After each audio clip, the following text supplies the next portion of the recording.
What is Navamsa? Many people use Navamsa just for reading the horoscope itself. But you have to understand Navamsa is for marriage. If you are going to see the marriage proposal for your daughter or son or anyone known to you, two charts you have to see. One is the Baba chart, another is the Navamsa chart. Baba chart could be the D1 chart or the Rashi chart with the Navamsa will tell you a lot of things.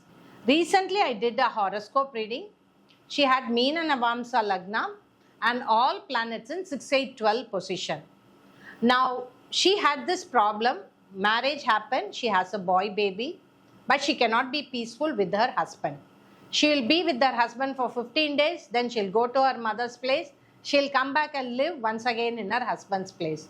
She always talks about separation or divorce, but she cannot go forward for either separation or divorce. She has gone to the extent of even launching a police case.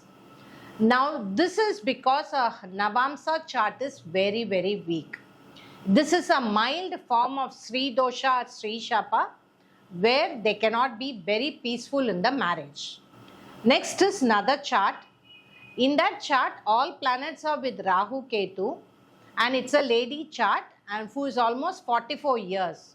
And for her, in the Navamsa also, many planets with Rahu Ketu. For her, a proposal will come. As she is about to decide whether to go ahead, suddenly another proposal will come. Both of them will look very interested and about to decide, both of them will leave and go. She could never take forward any of the proposal which has come to her, and she has been doing this for last 15 years. Now, Navamsa will tell you what is the extent of the married life, positive, negative, because Baba chart or the Rasi chart is not going to clearly tell you whether the married life is good or bad. Most of the Rashi chart or the Baba chart will clearly show you everything is picture perfect. Yet the client may tell you, or yet you may feel that things are not all right as in the marriage as per like whatever others are saying. Now, if you go and take it to the astrologer, they'll say, no, your chart is so wow. So the married life should be fabulous, whereas the person must be suffering silently in the married life. All this can be seen only in the Navamsa chart. Now, this I have seen it again and again because the Baba chart can be like a eye wash, picture perfect chart. So, please check your Navamsa chart and the Rasi chart to understand about the married life. Most of the astrologers do not know to read the Navamsa or the Navamsa charts. Like Amsa chart, most of the astrologers don't do it. Like D9 chart, you cannot use the D9 chart to do a regular reading. D9 is only for marriage. D8 Ashtamsa chart is only for health. D10 is only for career. D11 is only for money, which is Rudra Amsa chart. Now, each Amsa chart will talk about the seed of one particular aspect of the life. So, when you check the Navamsa, then it will tell you the depth of the married life. Now, if Navamsa is good, Baba chart is this and there, very bad, then still it is like easy to go ahead and get married, and also the marriage life will survive. If the Baba chart is bad and Navamsa chart is bad, then the marriage will not happen. If Baba chart is good, Navamsa chart is good, then the marriage will not survive. So whenever I have seen Venus Mars and Ketu Venus in the Navamsa chart, either they have extramarital affairs or they husband is living in one place, wife is living in another place, and also their marriage is like almost over.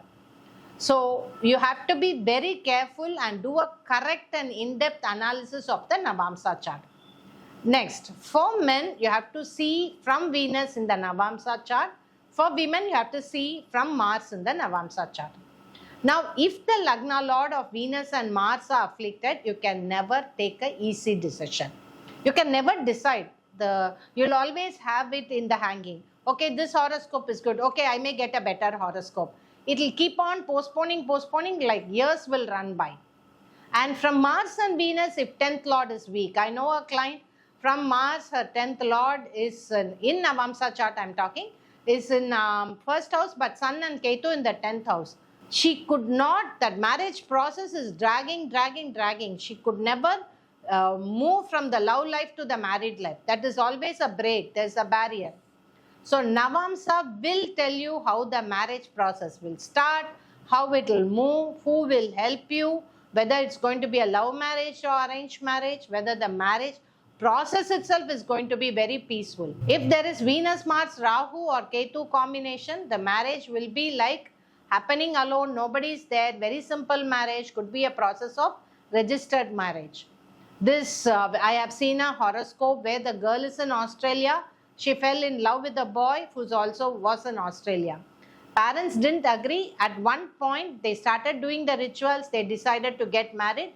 It was with the friends, they got married in the registered marriage. That's it. So that is the combination of Venus, Mars, Rahu. So always check the Navamsa. It can give you a clear idea of how things will go in your married life. So if you have any doubt about the marriage process, how to start, who will do it, please connect with me in WhatsApp.